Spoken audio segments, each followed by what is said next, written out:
And I want to welcome Maggie Kraft and Judy Sears. Maggie's a longtime advocate for seniors and people with disabilities and has worked in senior services since 1986. She has a master's degree in social work and has been the executive director of the Area 1 Agency on Aging since 2012. She spent 12 years as director of adult daycare and Alzheimer services at the Humboldt Senior Resource Center, and 10 years as the executive director of Northcoast Advocacy Services, which ran the long-term care Ombudsman and senior legal services programs. She's been busy. You can ask her any number of questions on any number of areas, and should be able to answer them. She currently serves as a member of the COAD Board, Community Organizations Active in Disaster, as a representative for the needs of older adults and people with disabilities. Let's see, then I need to go down here. Judy Sears has a BA in studio art and an MA in social sciences, environment, and community. Her research focused on how people living in rural communities use the CERT Community Emergency Response Team model to organize and prepare themselves for eventual hazards turning to disasters. Because one of her first memories was living through the 1955 flood near Yuba City, California, she's been determined that people should not simply be scared of what might happen, but educate themselves about what could happen and take steps to make preparations to keep themselves, their families, friends, and neighbors informed and ready with the goal of remaining safe. Education and networking are key. And now I'll turn it over to Maggie and Judy. They have a PowerPoint presentation.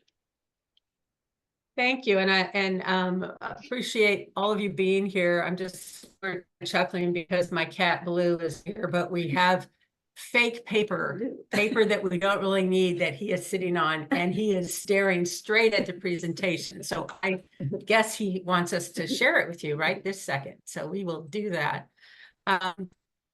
So welcome everybody. Can you see? I was going to say, can you see Blue? No, you can't. But can you see the screen? The presentation. So this is us here. Yes, we can. Okay, and just a reminder that September is National Preparedness Month, so it's a good time to be thinking about and not just thinking, but doing some things. So we're hoping to get you started on this path if you haven't already. Let me see. And I'm always intrigued by, there we go. Okay, so we're going to start today with just kind of getting a sense of who's in the room and what you hope to get out of this. This could be a huge topic. People spend their lifetimes dealing with this topic, working on it. We're not going to do that today. We really are going to try to focus in on what your pain points are and around getting started and what to do and being overwhelmed, whatever it might be. So what we want to start with is just having people tell us what your burning issue is. Why are you here today? And what do you want to get out of the session in terms of preparedness? So, and just one or two sentences so that we can hear from everybody. And we're going to take some notes so we either make sure we touch on these issues or know that we haven't touched on them and look for resources that we can follow up after this workshop. So I'm going to, and again, you don't have to share if you don't want, but we'll just start with, if anyone wants to share, go ahead and raise your hand and we'll just go around. And again, if you don't want to share, great. But what we really want, I see Mag's hand up. You want to start? Sure. Am I muted? No, I'm not. No. Well, I have a bit of a background in geology, and there's something that came on my radar last night. The north point of the Cascadia subduction zone had a 6.5, and we are at the south point. And I've been following this guy for since Fukushima. He doesn't claim to predict quakes, but he does show tendencies. And what he said last night, he named Eureka as the next place that could have an earthquake of a sizable so one, and Mag, it's what also would you, connected with Southern California. so Mag, I'm sorry, what do you want to get out of this workshop today? Why are you here? What I want to, okay, so I live in Arcata in the tsunami zone. What I would like to know is, should the bridges be out to get to higher ground on the other side of the 101? Where do I go? Okay, and that's a very good question. We will not be covering where you go from Arcata in a tsunami zone in this session, but what we are going to talk about is what you should have ready to go in different situations. And because every tsunami zone is different and there needs to be a different plan. So, but that's the motivation for you today to get ready, is that where you are is and there is a North Coast Tsunami Work Group that is all working on this, and we'll put that in a follow-up resource to get to that group. But there's a lot of people doing things around tsunamis, and just knowing what you know, that's another thing, knowing what your risks are. Like Mag knows she lives in a tsunami zone, so that's important. You got to know what the risks are in your community, what's likely to happen. Anyone else want to share why they're here? I can't see. Oh, hi. Is it Marika? Yeah, it's Marika. Hi, Yeah. Marika. I'm not familiar with, I think it's important, this information, how to get a go bag ready. And I have a lot of questions about that. So I'd like to, that's why I'm here. I don't have really a good go bag. And I just think, oh, I'll just grab stuff when anything happens. I'll have time, And so I don't really know if I'm supposed to keep renewing this stuff every 6 months. And like nothing's happened. I've lived here for 7 years, and we've had one earthquake, since I've been here, and I didn't have to leave my house, and I didn't get stuck in my house. But I live in a mobile home park with a lot of other elders, and I'm the most capable person on the block, and I know everybody. And it's important to me to, galvanize as a group. And, if it's something that we don't have to evacuate, how do I help others, and what do I need to do, in the case of emergency? So that's why I'm here. Great, that's perfect. Both of those topics are things we are going to touch on and get started on. Jane, I saw your hand up. Yes, I'm curious about what resources are available if we have warning. Whom should we call? Or should we just be ready to exit? What channel should we go to? What radio stations? Where are we supposed to get information on what the extent of the problem is and how to address it? Do you call 911? Do you call the sheriff's office number? What do you do? So that's one of the main questions. And how do you find out how serious it is? Great. Okay, thank you for that. Anybody else want to share things that they're hoping to hear or learn more about today? Yes, Carolyn. Hi. I've been watching the OLLI sea level rise presentations for years now, and I used to live in King Salmon. So I have my backpack ready, but I just like to hear what's new, the updated information, maybe things I hadn't thought of before that I should think about now. So that's why I'm here. So you did the major preparation for sea level rise you could do to move out of where you were. Correct. Correct. Yeah. And you were able to do that. And a lot of people, that's a real challenge, but that's a major. You did move to the Arcata Bottoms, I'm assuming, also. So I did not move to the Arcata Bottoms. I'm in Myrtle. And I checked the elevation of the apartment that I'm renting to make sure it was well above sea level. Cool. Okay. Anyone else? Yes. This is Jenny. It's Jenny. Oh, hi, Jenny. Hi. In terms of the go bag, I've got half a go bag, I keep trying to update it, blah, blah, blah, blah. I expect you're going to cover it, but this business of having all your medications available to you, how the hell you do that and keep those updated so that they're not outdated? That business of rotation of the things that that are current, and what you do about your glasses and your hearing aids and that kind of stuff that you can't put in your go bag because you're wearing them or you will be wearing them. All of that so I keep doing it, and I'm not very good at it because it's never complete, and there's always something else. Oh, and please talk a bit about all the technological stuff apparently we're supposed to have.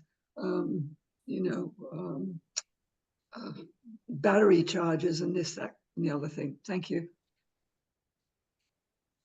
Thank you, Jenny. Thank you. Yes. Artist. You're muted. Artist, you're muted.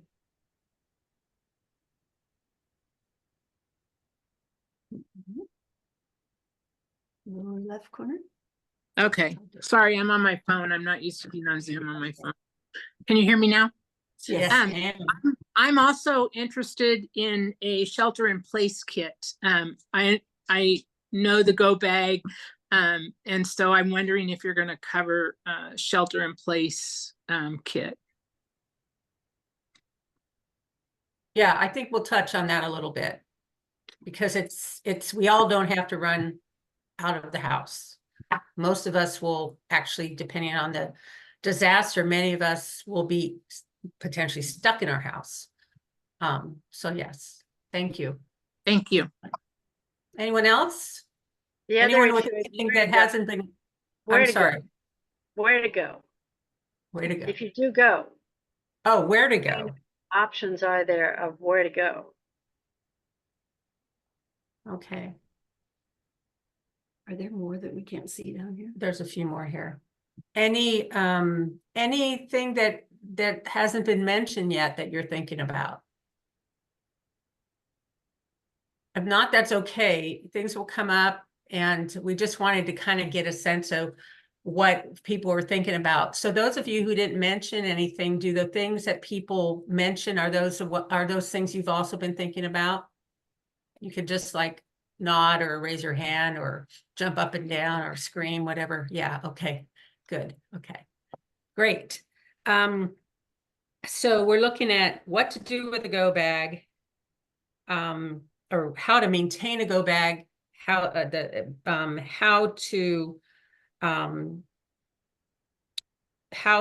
make sure you have the tech you need to have, shelter in place kit, where to go, and both tsunami related, but also just in general, if you have to leave. What things to turn off in your house? Okay, wait. Gas, water, electricity, whatever. Oh, yeah. Don't. Water, maybe. Maybe don't, but Not the gas unless you have to. but yeah. Okay, resources avail, how we get information, that was the other one mentioned. And just concerns about sea level rise, and which impacts all of this other stuff. So good. We will try to cover a lot of this stuff. One of our focuses today was really getting started. So I'll say for all the things that everyone's listed, the important thing overall is to come up with a plan to do something. Even if it's like, and we'll show you some examples of tools that you could, to just kind of stimulate your thinking about doing something. But, and then the other piece is that, God, it just went out of my head.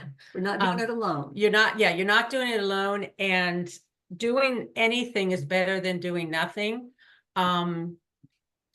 in terms of getting ready. And so even like Jenny, you said, it's the struggle with the kit, having something together. It's not all or nothing. There's not a competition for the best kit in the universe.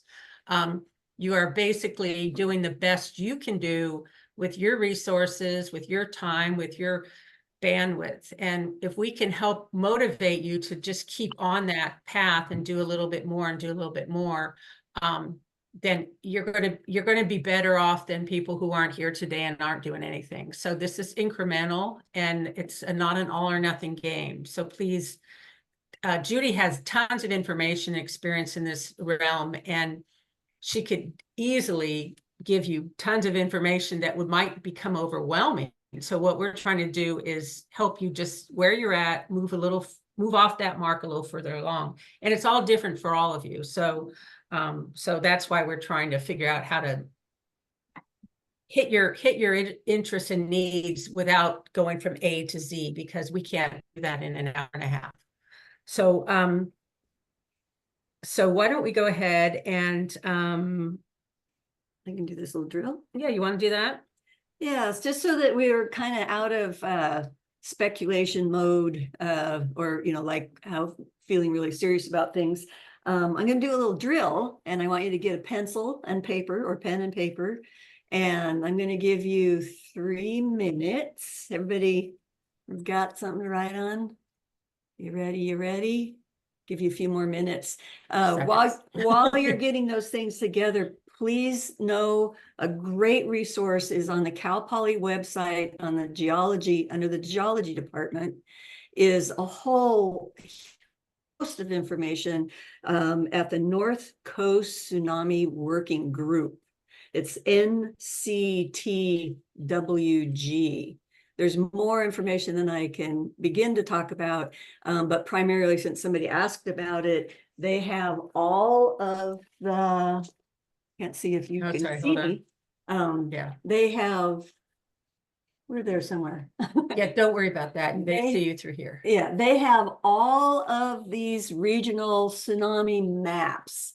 So if you're in Eureka, you can find the Eureka one there. If you're in Manila, there's for all up and down the coast, they have the map for the whole county. And these give you the picture of what an anticipated inundation would be if there was a big tsunami. So don't, please go and explore that website. Again, Cal Poly Humboldt Geology, NCTWG. And Marika. Marika? Could you just write that in the notes? I have a Yes. broken wrist, and so it's going to take me a little while to write that. Okay, sure. Yeah. Yeah. Do you want that in the chat, or do you want that in the follow-up?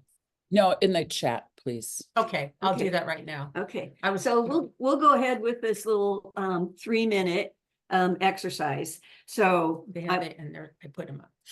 pardon me? I put up the instructions. Excellent. So they can see them. So you know that I'm going to ask you that imagine that you just got a jingle on your phone, which you signed up with the county.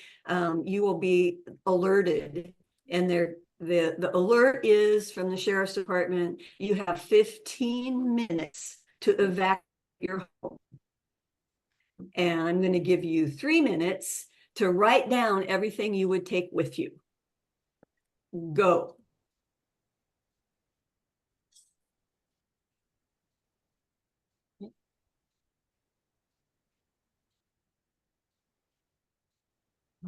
Thank you. You put it in there.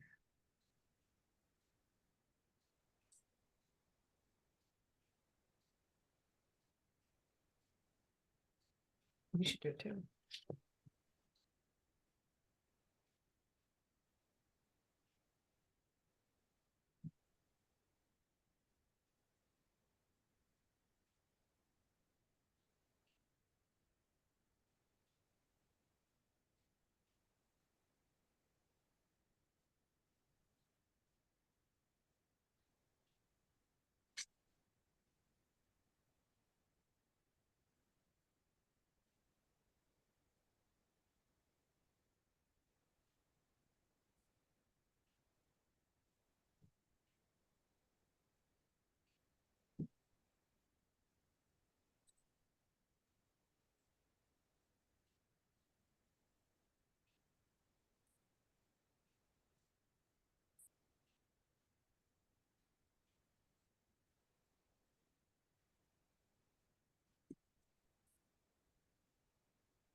Put that The first, first. which means I don't know if I'll get to the rest of those.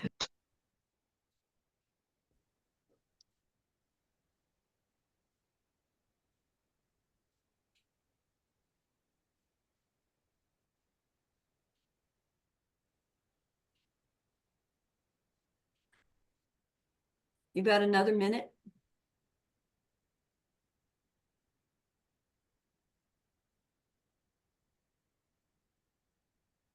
And this is everything you think you can take out of your house in 15 minutes.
Okay, you're ready. So mostly I mean, I'm really curious kind of like what people's, top 1 or 2 or 3 things are. Maggie and I were just sharing that her top one is her cats. And my about 4th one was the cats in big letters, exclamation points. And I realized it's just really that they would be absolutely top of trying to figure out how in 15 minutes to get them where I need to get them to. But does anybody else, have you come up with something that's kind of unexpected? What would you think? Maybe your top 1 or 2 things that you want to put or you want to take with you. Leslie, do you have a? Yeah, we have a hard drive backup for our computers. I would grab that. And charger or some source of power and handheld radio. Do we have access to our car in this drill? Like we put all the stuff in the car? I think that, yeah, I didn't Okay. specify that. All right. I'm well, thinking, well, you don't I'm have to in carry the car it. already, so yeah. Right. Okay, thank you. So I hope people didn't miss that. Leslie said she has a lot of this stuff in her car already, which is a really smart thing. Because most of us, if we have to leave our house quickly, we're either going to leave in our car. And if we're not in our car and we're walking, then you're not taking any of this stuff with you because you can't carry it all unless it's in a backpack. So having stuff already in your car helps you have to take less out to the car. And it's really important, depends on what is the hazard, what is the emergency. If it's an earthquake or you hear of a tsunami and you only have 15 minutes to get out, a lot of the warnings are you can't drive somewhere. You can't count on driving somewhere. If it's a tsunami warning, you need to get to high ground right away. If you know that's why it's really important that you know what your area is and go to that website at Cal Poly to check on your inundation levels. I have friends in Manila and they absolutely cannot go either over the bridge or through the bottoms because that's expected that those could be flooded. So they have to go to a high dune, which for them is actually towards the ocean. So it's not intuitive. It's really important that you know. So anybody else got? Yeah, Ardith has her hand up. Ardith? Ardith. It's important is to keep your car always having at least a half a tank of gas. So you're not able to get gas for a few days. You have it in the case of an earthquake and with a fire, it's not like you're going to get out and go, oh gosh, I've got to go get gas. That's really a great point. Mag, how about you? You had something? Yeah, cash, credit cards, phone and charger would be number one on the list. I have a bunch of other stuff that as I'm writing it down, I'm thinking, well, that can be arranged ahead of time and putting it in the car. Linens, blankets, and a pillow in a big garbage bag in your car, if you've got room for it, things like that. That's a good point. Again, back to anything you can, the idea of the go bag is that these are things that you would need to take if you're leaving already packed, and not stuff you're using every single day, right? But these are the things you know that you might want to go. And to Jenny's concern, it's like, but how do I mean, I'm using this stuff. So, I mean, but whatever you can pack in advance that you're not using, like Leslie, your backup, you know, if you're backing it up every day, then you can't pack it. But if you're backing it up every week, you could have it in that go bag and just, you know, make it a habit to back it up every week and put it back in the go bag rather than not backing it up. And then, so, I mean, yeah, there's ways to get the stuff that you know you can take, like cat food or cat litter or all these things that you know, or dog food, put them away and get them ready. And the reality is we do forget to go and update our bags. And one thing could be done is, you know, you set a regular schedule for yourself, whatever month it is, where you go through and you update what you need to update. But we'll get to that in a bit. Just went out of my brain. Another one of those moments. That's flying around the room. It would fly back in. Yeah, Okay. yeah. Anybody else? Anything that what came up for you in this? Jane. Yes, Jane. Well, of course, my dog and dog food. And his favorite pillow. Right. So the I have a dog go you box. can't pack in. Go ahead, Jane. I'm sorry. I have a go box with important papers in it. Deeds and birth certificate and social security number and all that stuff, because it's hell on wheels to get it again. Some food, address book, computer and all the associated things with it, and the hard drive, a change of clothes, some money, family pictures, smartphone, and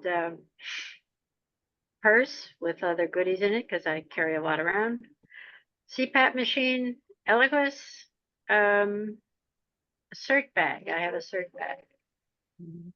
So So I any just, medical you're bringing up things. a great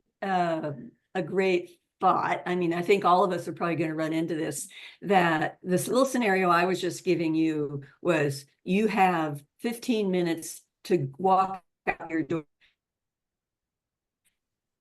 If it's an earthquake, then you may not be able to take your car. So can you carry, what can you carry? You know, what is, like we were just talking about the fire in Paradise. The people left they had 5 minutes. They had no time. They just had to get out of the house.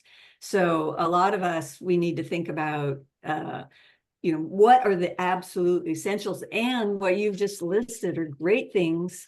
So one of the things we want to specify here is that there's a number of kind of levels of go bags. And I'll start with one in a little bit, but what I remembered was that because I have hearing aids, I have glasses, and I don't have multiples of those things, it'd be really helpful to have with your, whatever you're going to carry stuff out your door with, have a list of the things you have to gather, as well as already have a place for a lot of stuff that you have it ready. Like really top on my list is having a written out list of all of the people you want to stay in contact with. Your phone may not work, and a lot of us have forgotten phone numbers since we have cell phones that remember them for us, but we may not be able to use our cell phones.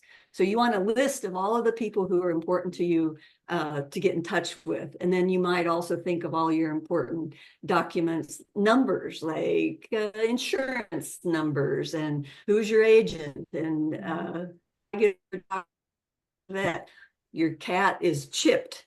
Do you have a number for that cat in case that cat gets lost, you have the chip number with you. So there's a lot of things you need to think about that what can I put away now and have it ready, and what I can't have ready because I don't have duplicates, like possibly prescriptions. I mean, you may only have one thing of pills, and you might want to ask your doctor if you could get another prescription so that you could actually have a backup of your prescription. But those are all things to have on your mind. And really our intention with this little drill was just to start bringing up those ideas of making those distinctions. What can I have ready to go, walk out the door with me, and what are the things that I have to gather? Because a lot of times if you get that call that says you got to get out of here in 15 minutes, you freak, right? That's what I do. And so I want a list that I can go, okay, I know where my extra glasses are. I know where my hearing aids are. So anyway, does anybody else have I something? had something to say. I'm sorry. Yeah, sure. The other thing to recognize too is we all are coming up with things that might not be realistic to gather unless you've got most of it already gathered. I want to say that none of this stuff matters. The only thing that matters is you getting, and any being you love, human or otherwise, that you get out of the house or out of the space. Everything we've talked about, except for family photos, can be replaced.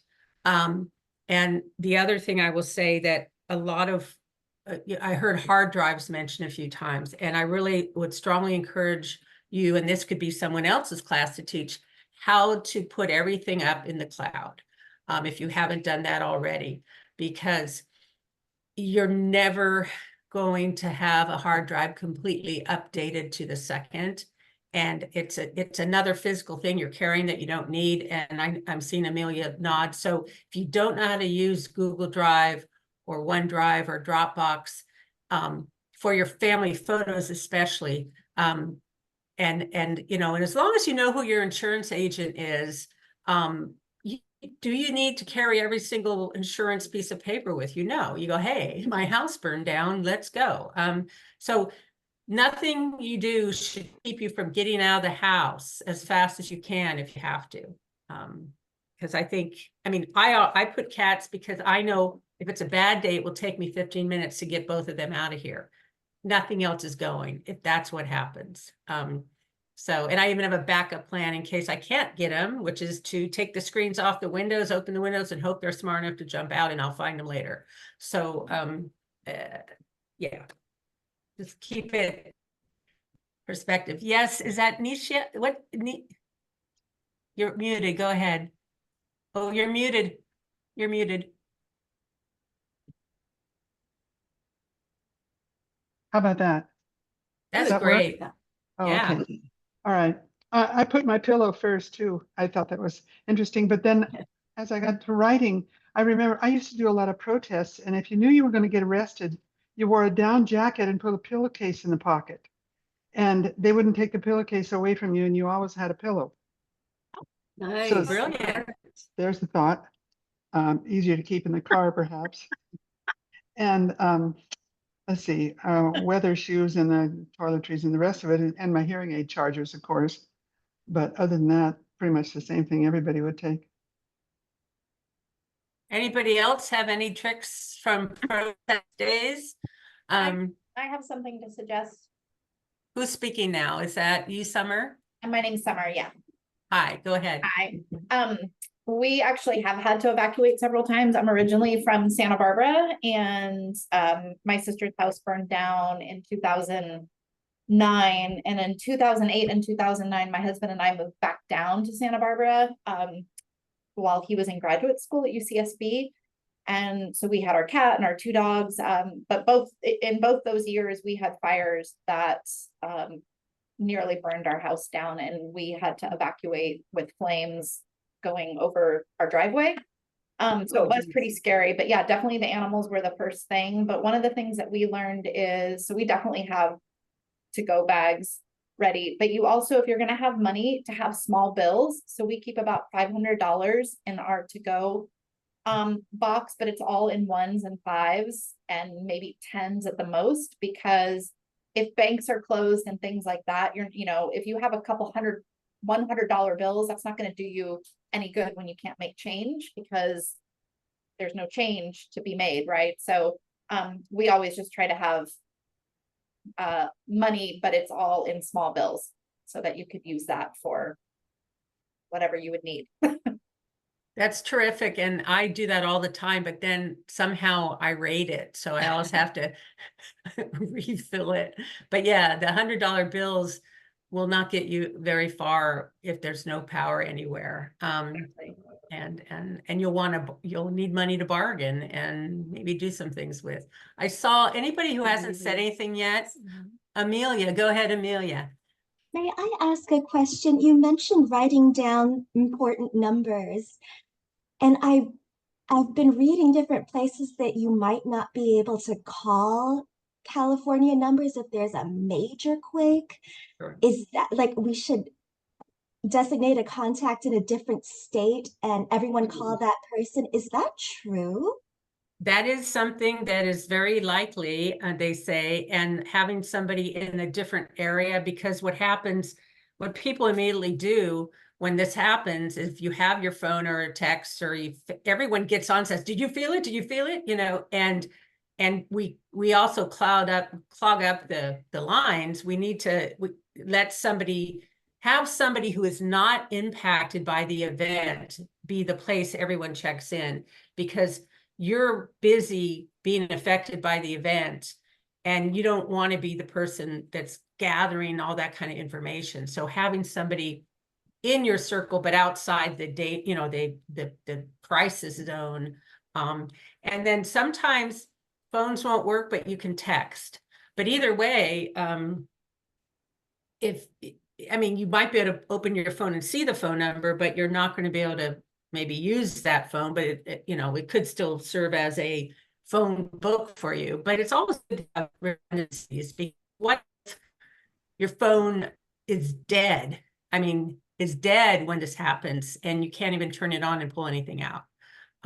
So having a backup list is a really good idea. And then just to add to that, they recommend the emergency services beg you not to call anybody, only use texting when you need it, because they really rely on the phone services to communicate with each other a lot of the times.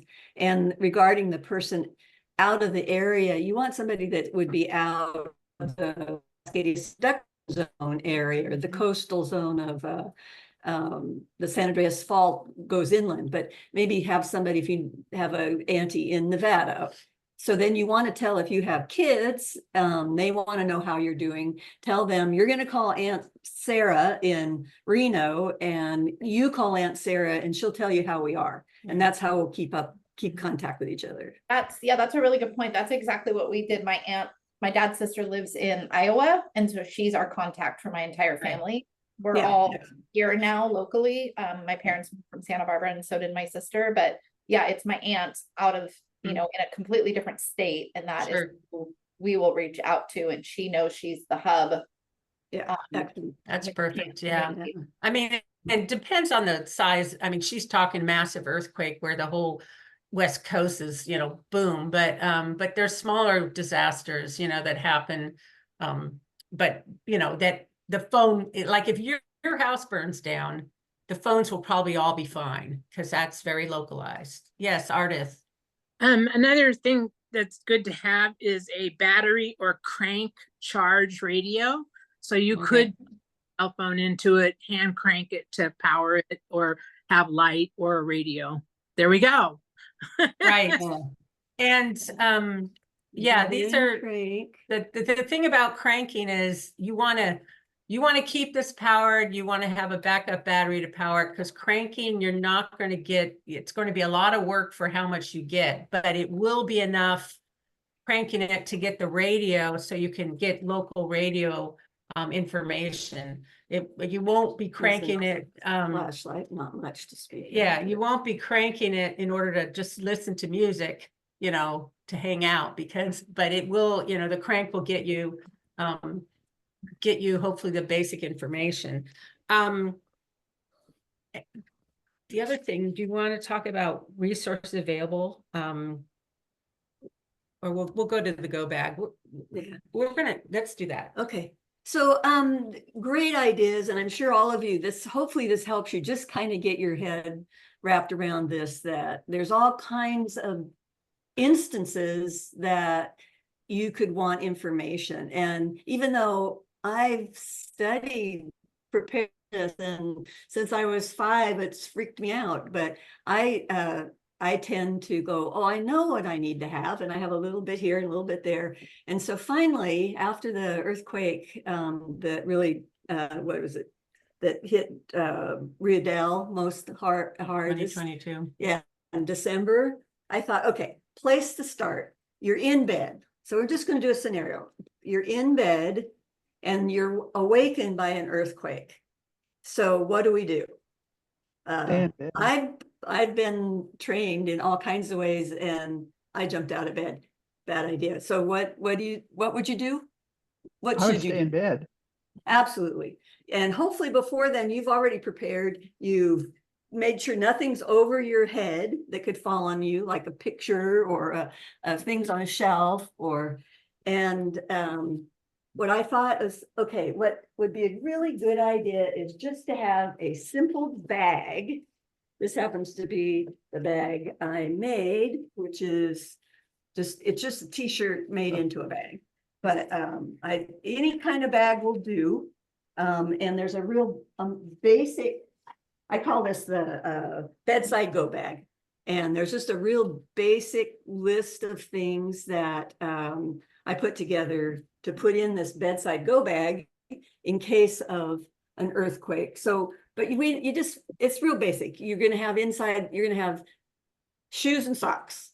So before you even put your feet on the ground, after the earth stops moving, you're going to want to put shoes and socks on. And I've kind of quipped that you might want to get dressed. It's up to you, but you want to make sure you got shoes and socks on, because one of the major injuries that happens with people in earthquakes is their feet get cut. And so you don't want that to stop you. So you're gonna have in your bag, actually these bags, there's quite a few of these available at Area 1 Agency on Aging, which will be, if anybody wants to go there and pick them up, they'll have some of these things in it already, like a bag to put your shoes in. Yeah, why don't you pull out what's in there? Okay. Just tell them what's in there real quick. Okay. So we have some of these bags available for those of you who would like one of them. They're very cute. They're made out of t-shirts, repurposed t-shirts that Judy put together, and some resources in there. There's a whistle. Yeah. So first of all, shoes and socks. There's a bag inside there that actually says shoe bag on it. So that will be useful. That's the first thing. And if you put your cell phone next to your bed, put that on your body or put it in the bag. So you want to have a flashlight. I forgot to put in, I meant to put in, I have a little flashlight here. These wonderful things that are like these little inflatable lanterns that are solar, very lightweight, very useful, can kind of actually light your way. We're assuming it's at nighttime.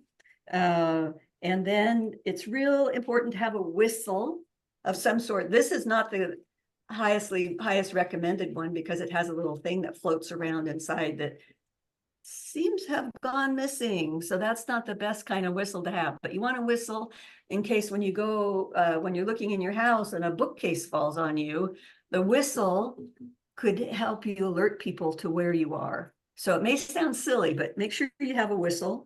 And then I have the list of critical contact people. So I made a list of all my family. I also have a list. I just copied all the stuff I carry in my wallet, my credit cards, my driver's license. So this is just a copy of those things. I figured, those, at least I'll have those with me. I don't know what's going to happen once I get dressed. I've got my shoes on and the flashlight, and I'm looking around because I also have small cash in small denominations, credit cards. And regarding those things that we wear all the time, like glasses, you may not have an extra pair. If you have, it's nice to put it in there, but you may remember to grab it off of your bedside table, hearing aids and car keys. And I put, if you have double sets, you put, you can have some medication in here, maybe only for 3 days or something, but if you need medication every day, because this bag is not only going to just be by your bed, holding your shoes and a flashlight. I'm suggesting that you put it over your shoulder when you're going to look for what's the condition in your house. Because the first thing you need to find out is there may not be any electricity on, so it may be dark. You need to listen for hissing and smelling gas. If you smell the rotten eggs, many of us have never smelled a rotten egg, but it's a sulfur smell. Things that you need to, when you walk out into your house, you need to be aware of that. If there's gas leak, you need to get out of your house right now. You need to, it's not something to play around with. You go outside and you should have a wrench and know by now how to turn off your gas outside of the house. But you basically need to get out of the house when there's a gas leak. If there's a fire, I forgot to bring this, but I bought something it's called a fire blanket. No, I got mine. Oh, okay. It's something that you could put in here as well, that if there's a little fire that started in your house while you're, I don't know if anybody can see me, but that's all right. Yeah, they can. Just because you can't see you doesn't mean you're not there. Okay, that's fine. I don't need to see me.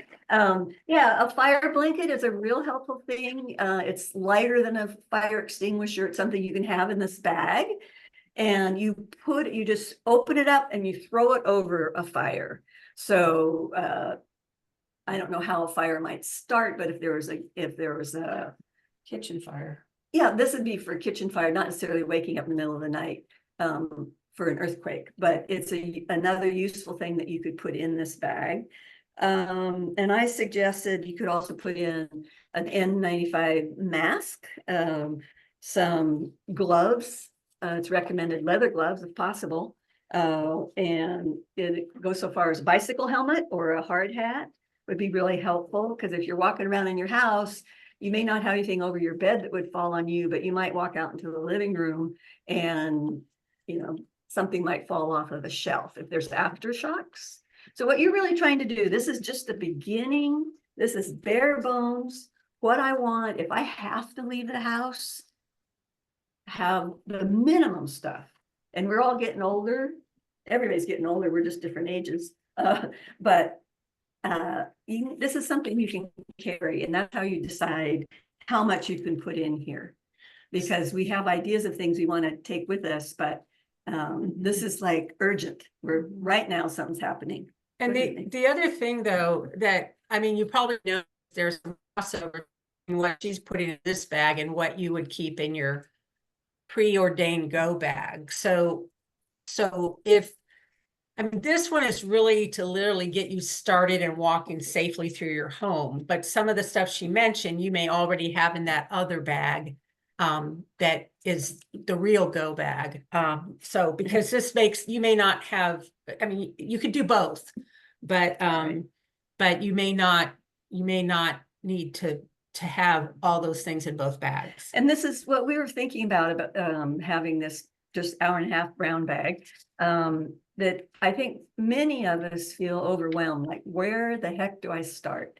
And the reality is, a lot of these things, like a first aid, come over here first aid kit, a candy bar, my extra glasses. This is a battery backup. It will charge my phone 4 times. It's really worth having one of these. So this is just like, if if it's a place to start, if you just have to go right now, these are the minimum. There's another bag that I say call a grab and go bag. So this is a bedside go bag, pretty specific.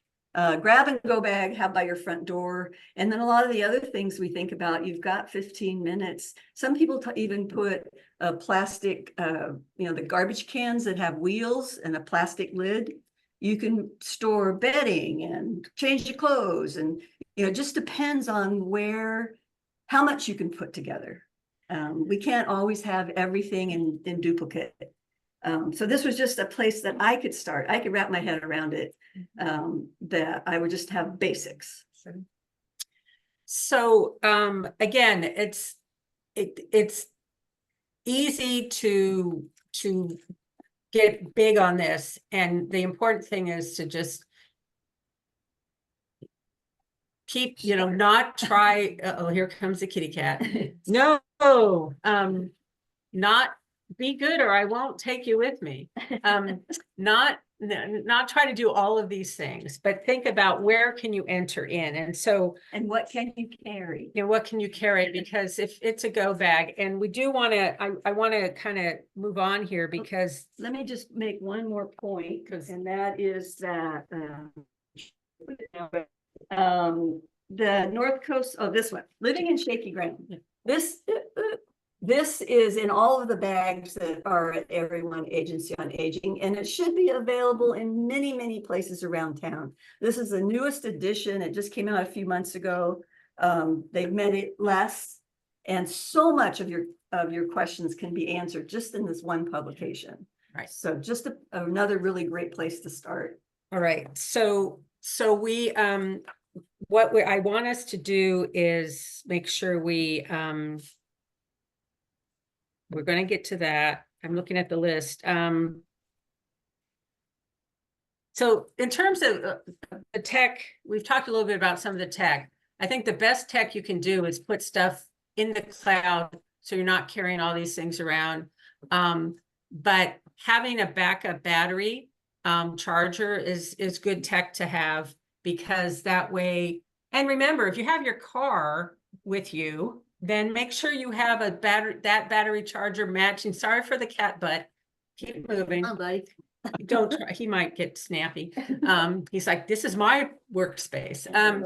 But anyway, make sure you have a charger that fits in your car that matches your current phone, because those phones it's getting calmer now, but make sure you have a charger that will charge everything. And then you could always be in your car charging these things, the worst comes to worst. And then the question about where to go, it's going to depend on what's happening, right? It's going to be depending on what kind of disaster we're dealing with, what's available, where the Red Cross or OES sets up shelter, if that's the case. Always, most people end up going to be with other friends or family who aren't as impacted. Most people don't go to shelters unless everybody's impacted. So having that list, having those connections. Hey, if something happens in Arcata, can I come see you in Blue Lake or something? But just having those connections of where you're going to go.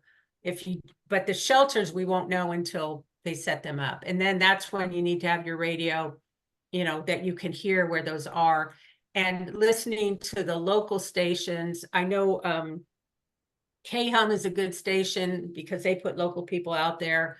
And then there's OES has Facebook. There's different, Facebook. There's so many apps. I mean, we could actually do a separate event on all the apps. Like 8 week. Yeah. So get curious and just Google, look for them, because OES during an active disaster, they're putting things out. COAD, which I'm a member of, does things.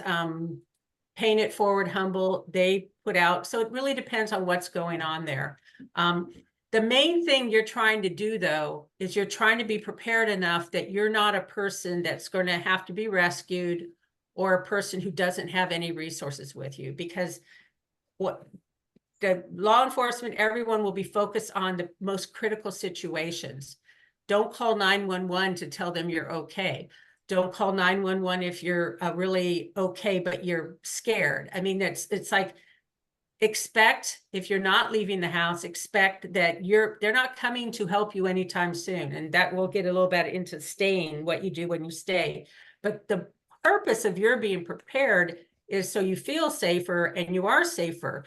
And also so nobody has to come and dig you out of a hole somewhere because you didn't prepare. So, or if you know you're going to need to be dug out of a hole, you make sure people know that in advance. So you're not, you're on their list. You're not creating a last minute disaster of another sort. So one of the things that will help with this is we're going to go through this a little bit, which is it's called a Go Stay Kit. This is about the paperwork. This is about a way to put all the paperwork, this isn't your food resource, but it's about what you need to put together and take with you. You know how, because we're talking about, oh, I need my insurance stuff. I need all this different stuff.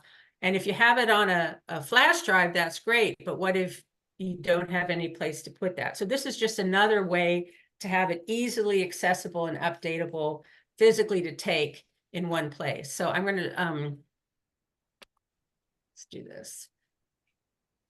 Whoops.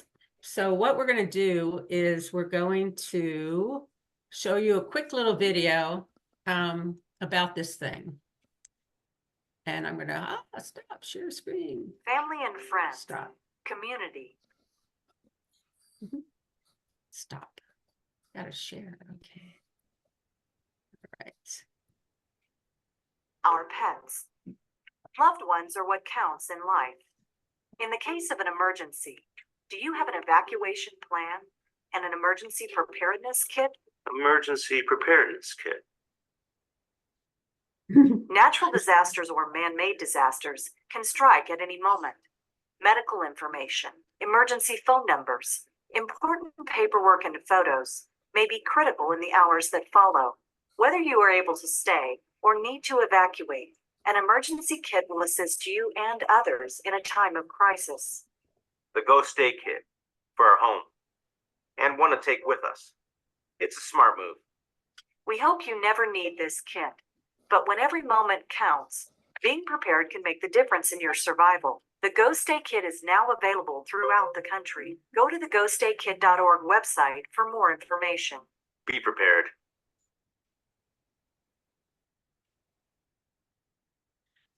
So Family and friends. Stop. Community. Stop. Our pets. Loved ones. Bye-bye. Bye-bye.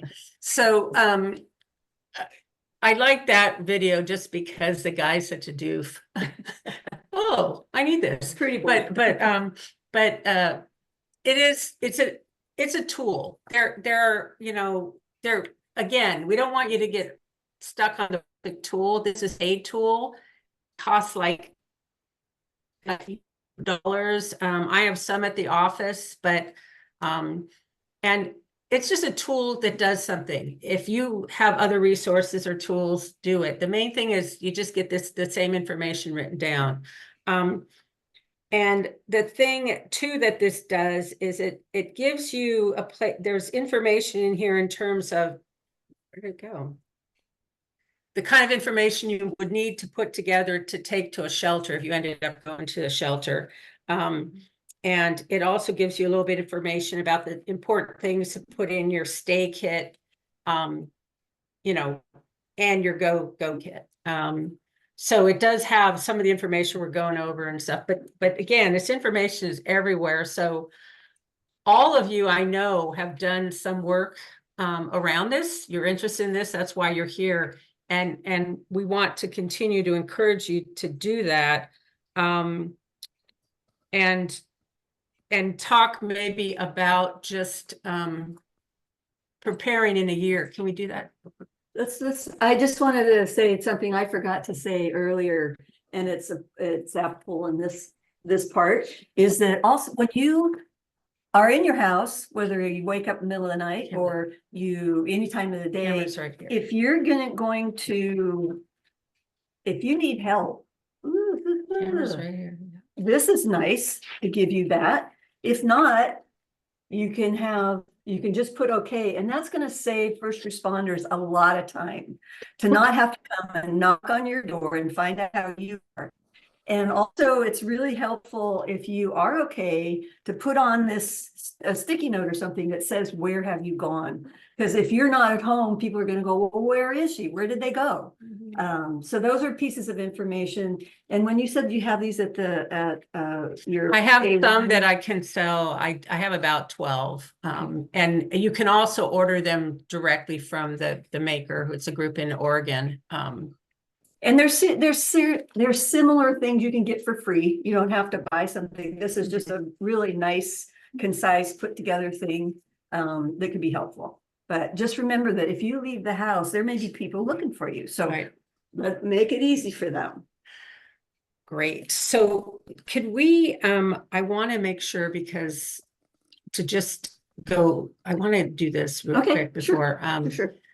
I just realized I want to share a way that I'm going to start thinking about how to do this without being overwhelmed. Let's move that down a little bit. Am I sharing this? Let's see. Are you seeing my screen yet? There we go. So this is, again, there's lots of resources out in the world, and you could spend the whole day looking for the perfect one, your whole lifetime. Please just pick one and move forward. If anything, that's what I encourage. So what this one is that they just encourage you to kind of not look at it all at once, but do one thing each month, just do one thing. So, so this one, they say, okay, make a communications plan, which is what we talked about a little bit about. Who are you going to call? Who's everyone going to call? Have that stuff, have that plan, make sure everyone knows the plan. Creating an action plan is about, okay, what am I going to do in certain circumstances? What am I going to do if there's a fire? What am I going to do if there's an earthquake? What am I doing if I'm staying? They want you to store water. If you're sticking around, you need to have water stored.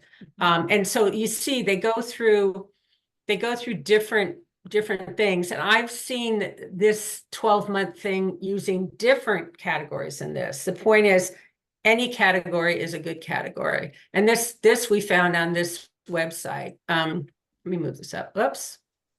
Sorry. I want to go back. Go back, young man, back. Oops. So I was going to move it up, but I can't. So just again, if you need to break this down so you're not saying, oh, I have all this to do. It's like, and everything you do is putting you forward. So even if you do half of the stuff that you want to get to before the next disaster, you're ahead of the game. Don't look at it in its big piece of, I have to do all this at once, because that to me is the best way to just give up. If it seems too overwhelming. So pick something.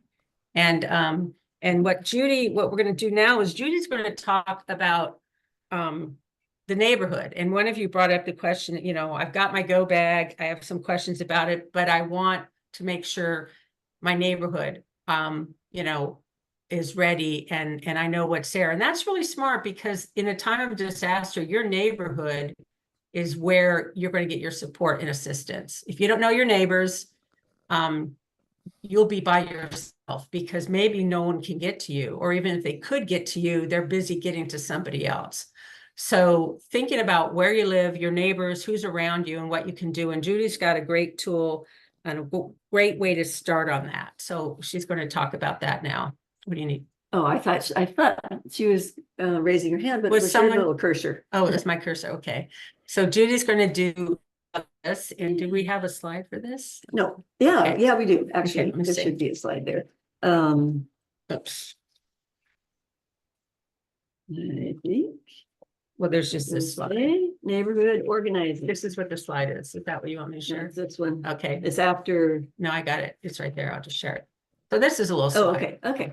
So what I initially thought I would talk to you about is knowing who your neighbors are. Some of us know our neighbors. Some of us, like I live in a apartment complex area that there must be 100 people in the buildings I can see from my house. And I don't, I know probably 8. And so it's really important to just say hi to your neighbors, get to know them, because they might be your first responder. You just don't know. And people, I just talked to a friend out in Blue Lake. The way they organize their neighborhood, they call them pods. And when they had a flood last year, when the Mad River went over its levee and they were flooded, he said just organically people started checking on each other, but they had made contacts already. So they knew who was where. They knew if there was somebody that needed help, if somebody is on oxygen, you want to be able to help that person. Or if somebody is an electrician and they know how to fix something, or a carpenter who knows how to fix something, or a nurse or a doctor, or, so there's really valuable skills that are in your neighborhood, but until you know your neighbors, you're not going to know that. So the program that I was trained in probably 12 years ago was called Map Your Neighborhood. Let's see if I can show this. Map Your Neighborhood. It was out of Washington State, and it was a great program. They actually developed another stair kind of guide that just basically told you how to do a 2-hour, 1.5, 2-hour meet and greet with your neighbors. Somebody takes initiative to start it. You invite them into your house and they tell you about these 9 steps. The Washington is no longer providing these flip charts for everybody to have, but they still have all of the materials on their website, which is Washington State Emergency Management. So this is called Map Your Neighborhood, and it'll give you an idea, where to start. And it usually just takes one person going, I got to do this, I got to make this happen. So the 9 steps they suggest, that the first 6 steps after an incident happens, and you've already prepared this, is those are all make sure your house is okay. Like you dress safely, you check for gas or propane in your house, you shut off the water at the main, they have another okay or help card on the back. And if you don't have a fire in your house, you take your fire extinguisher outside and put it in front of your apartment or property, so that if somebody else has a fire, that they may be able to use your fire extinguisher to put their fire out. So basically, organizing in your neighborhood is real important. The Santa Cruz CERT I used to be involved with, they have a neighborhood helping neighbors program. The New York, the folks who started CERT down in Los Angeles, they have their own neighbors helping neighbors, because they realize that the first responders are going to be overwhelmed. They usually can't get out to every person. They're going to be doing the big fires, and they're going to be doing people in downtown. So basically we have to learn to be resilient and help each other out. So there's all sorts of ways. So I mentioned Blue Lake has their own pods. They just made that up. Before CERT was available. So I want to make a distinction. CERT, Community Emergency Response Team, is a very valuable service. It's volunteer. It's a 22-hour training, and it's comprehensive, and it is response. It's after an incident has happened. This Map Your Neighborhood is something that can be done within a couple of hours before an incident happens, so that when say there's an earthquake, you check your house first, the 6 steps to check your house first, and then to go to a neighborhood gathering place. So everybody can say, okay, Judy's here, Maggie's here, make sure everybody in the neighborhood is accounted for, and where the people are who have a walker, or they can't get out of bed, or they have children at home by themselves after school. So you account for everybody in the neighborhood, your group, which they say 12 to 15 houses, or 15 apartments, or line of sight. There's different ways you can come up with that group, but 12 or 15 is about max that you can do real efficiently. But so you account for everybody, and then you have different teams that you make. So there's a team that stays there. So if anybody else other comes and wants to know what's going on, or you go out, there's a team that goes out and checks on the water lines and the gas lines. There's a team that goes and checks on the elders and the children, and you have a place where those folks can gather, and there's a team that stays there with them, so they're not alone. So it's a lot, but these different systems have it really nicely broken down. And in Map Your Neighborhood, it's literally that. You come up with a map of all of the neighbors. You probably can't see it, but you come up, you make a map. You can use Google Maps to make your map. And you get people's names, their phone numbers, their addresses, and how many people, you know, if they have dogs or cats, it's listed on your thing. So you begin to understand, who is it in your sphere that you might see every day? How can you help each other? That's it in a nutshell. I'm sure if anybody has questions about that, again, this is something that we could, you know, we could spend 2 hours talking about. So I put the Humboldt County CERT website in there because you can see there are CERT teams. There's Arcata has one, Blue Lake Rancherita, Ranch.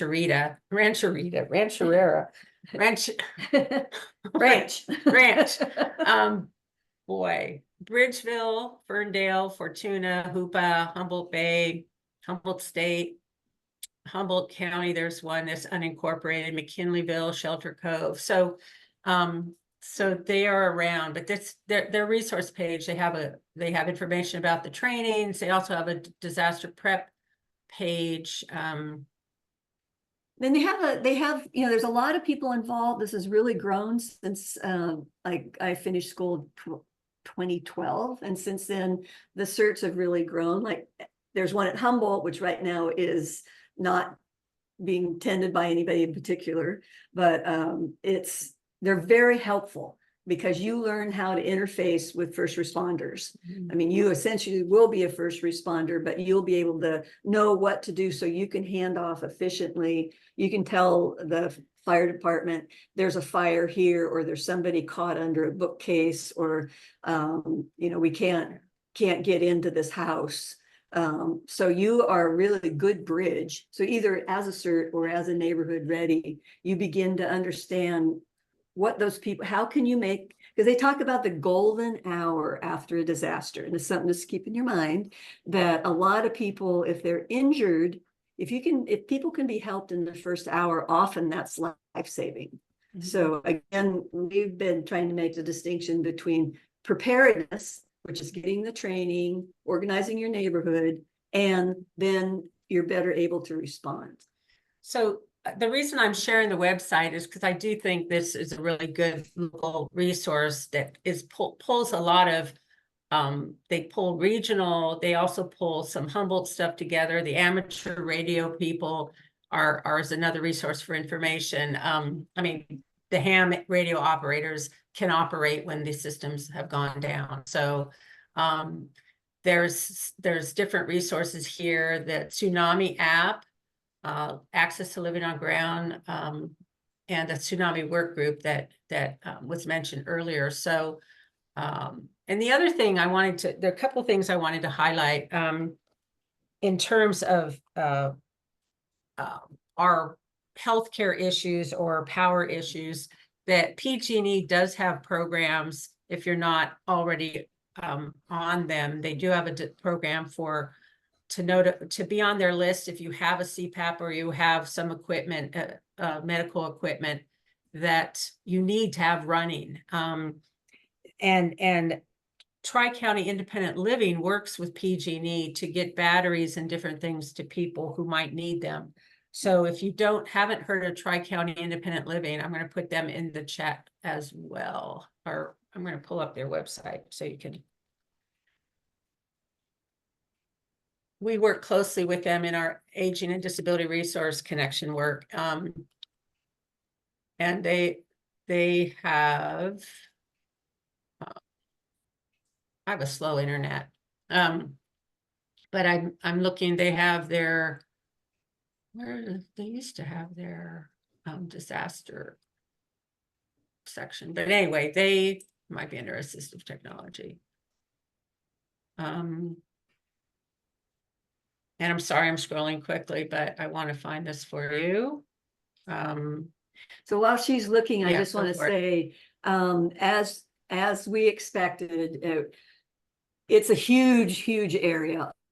What, there's 30 of you in this brown bag gathering, and we all could probably spend 8 weeks together. I mean, trying to get, okay, Oh, that sounds like a disaster. Sorry. but I mean, it feels like, I've been in groups where we get together, okay, what do we do this week? Well, okay, let's get that together. Or have you done your homework? You have to, one of the participants here said, how do I remember to change out my Medicine. food? I had one friend that she gave up her sauna, and she had the resources to be able to put a year's worth of food in her sauna. And then every year we'd have a party and we'd eat all of the food that's in the sauna and then she'd replace it. But most of us can't do that. But, having notes to yourself that you can see to remind yourself this is a time to change batteries, just like changing the batteries in your smoke alarm. You do it every winter solstice and summer. And if you have, I mean, the other thing too is, I mean, if you use Google calendars or any kind of calendar system, or even a paper calendar system, writing on the calendar, like a week, some days, maybe quarterly or however, where you're going to check these things, because time goes by so quickly. I mean, I pulled out my go bag at work, which I put together, and I pulled it out and I said, well, this food that I put in there that was really awful to start with is now 5 years overdue, and it's super awful. So, I mean, I needed to like just put it on my calendar as a to-do item, is, oh, check everything that's in my go bags and replace it. And if you do that, you're not worried about it. You have it as a habit, but time goes by too quickly and you don't realize that 2 years have gone by and you haven't checked it. Unless you put it on your calendar and remember. It's like going to the dentist, right? Every time I go to my dentist, I go, I was just here yesterday, because that's what it feels like. So, and then in terms of stay kits, you're going to want, this is the other advantage of getting connected to your neighbors. I have an electric stove here, but the neighbors living across the garden and underneath me both have gas stoves. So when our power goes out, I get my coffee made at their house because I have that relationship. So once you look outside of your house, your own stuff for resources, you don't need to all have a barbecue. You don't need to all have a, whatever it might be, that you can share resources. And I think that's really important. If you don't feel like you live in a neighborhood that you can do that in a broad way, who lives across the hall from you? Start small. And then in terms of what you're keeping at home, you're keeping staples. You're keeping, I have a bunch of ice. Remember those planned power outages that weren't very planned for us, that big one? I keep ice now in my freezer so that if something like that happens, I can take the ice out, the bag out of the freezer, put it in one of the crisper drawers in my refrigerator, and keep things in there cold, not, so that I don't have to suddenly run out and buy ice. Which you might not be able to. Which I might not be able to. So things like that. I mean, every little trick you guys have yourselves, that you've come up with, and some of them you shared with us, those are great. Those are really valuable. Tell everybody about it, because there's a lot of little tricks and tidbits that work. In terms of getting your information, I would probably stay away from getting it off Facebook, unless it's a reputable source. But there are, like the website I showed you, there are a lot of, for the CERT one, but also this one here. Oops, no, I don't want to react. I want to share this. Cal OES, they have a tool that you can use to just, research the hazards in your neighborhood and how to prepare for them. Because I think Like I'm in downtown Arcata. I generally don't need to prepare for certain things. Earthquakes, definitely. Power outages, earthquakes. I don't think it's tsunami's going to hit me here, but it would impact, my life. Fire, we used to think fires didn't come into big fires into cities, but we've seen those happen. So I mean, I think twisters and hurricanes are pretty much the only thing that I don't have to worry about, but I don't know. Yeah, I don't know that, yeah. We used to think heat waves weren't going to happen here, and look what's happened.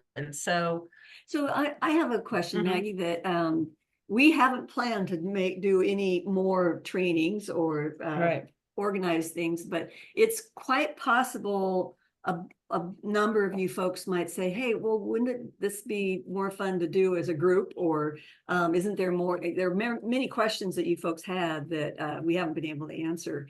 So either think about your neighborhood or ask good friend, 3 or 4 good friends and make your own group and start doing this. Start looking online and give each other homework and share information. It's possible that one of us could do an 8-week OLLI class, but it's really, it behooves us all to get to know our neighbors and start making plans. Yeah. And people say, oh, I'm not going to organize with my neighbors because my daughter lives in Eureka. Well, your daughter has her own problem, possibly in a big earthquake, and she may not be able to come and get you.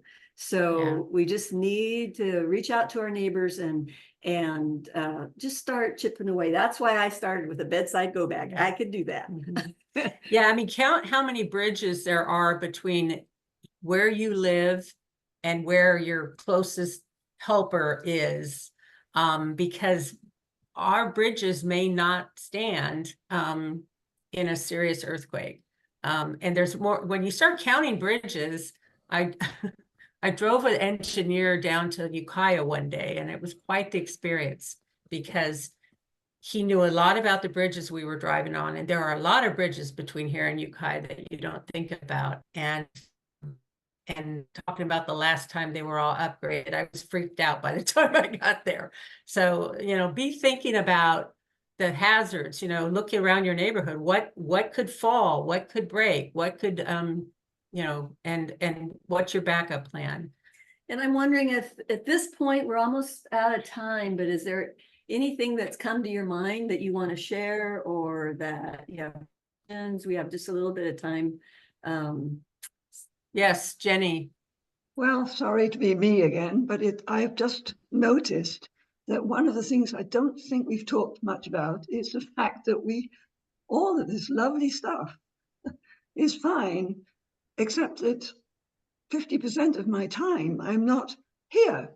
And I can't tell you where I'm going to be. I'm out for a walk, I'm there, so I'm thinking that, number one, certainly that stuff about having stuff in your car is useful, given that I might have driven someplace.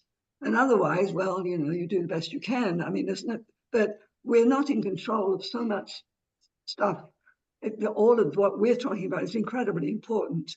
And our last earthquake was very useful in terms of teaching that, because it was the middle of the night. So a lot of us were at home and in bed, but half of our life we're not in bed, and it's daytime and stuff like that, and we might be out. So contingency planning, that's what we do. But Jenny, you're right.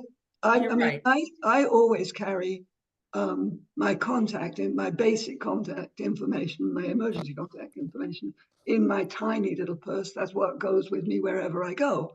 So if I'm out, it's going to be with me, and probably my cell phone, but and I think I guess what I'm saying is we have control over a number of things, and then we don't have control over other things, and we just do the best that we can.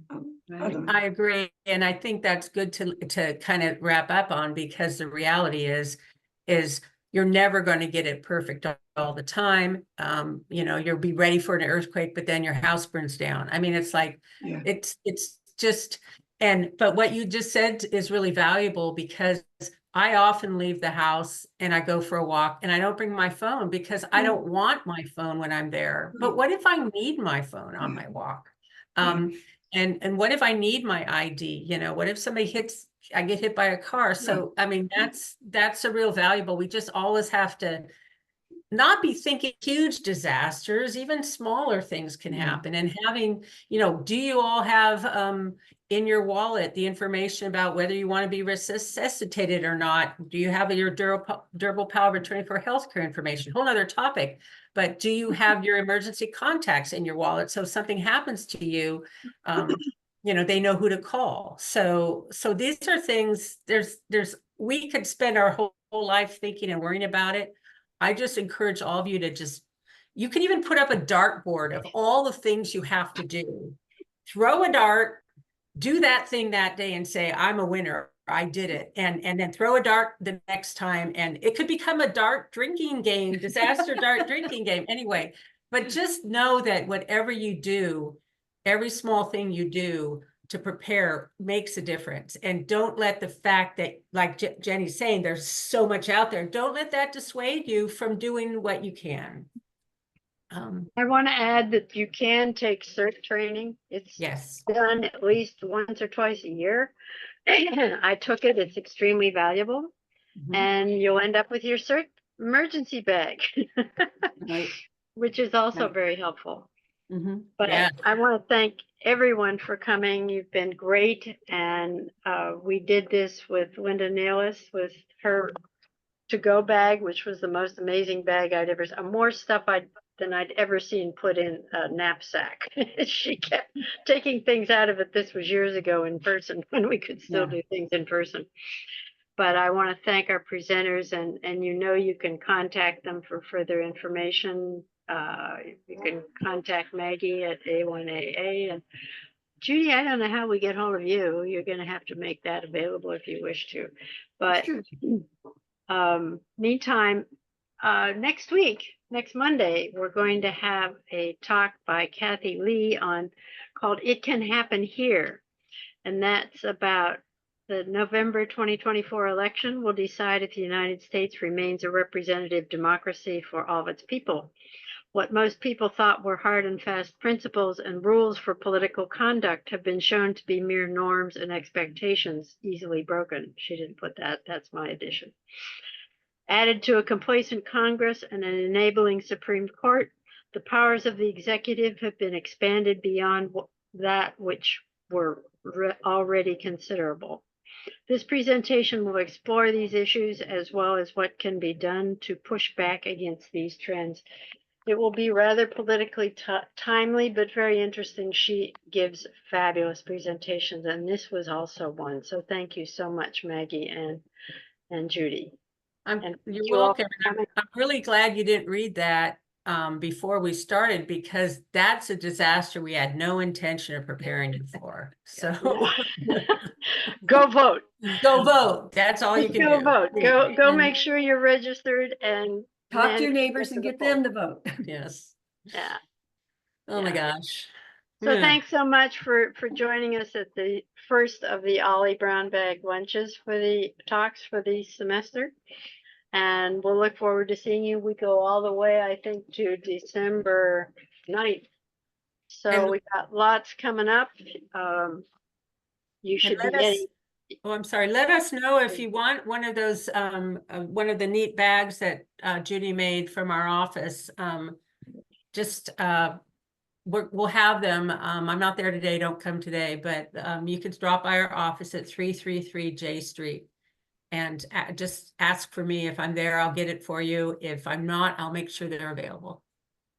I'd like one. Well, you know where I remember in the middle of the night, you know, we always have flashlights right by the bed. So, you know, we and the nice thing about having the bag is you know, in earthquakes, sometimes the flashlight rolls away. It's way under the bed. You can't get it now. So this is a key place, right? It keeps it together. Yeah. So. And it doesn't have to be this bag. It could be any kind of bag. Anybody other comments from anybody? Questions? Whatever? Well, we thank you all. Thank you. Thank you. Look forward to seeing you next week. Meantime, we're kind of affixed to our TV screens. Judy, you can shut it down. Hi, Annalisa. Thank you, guys. Thank you, everyone.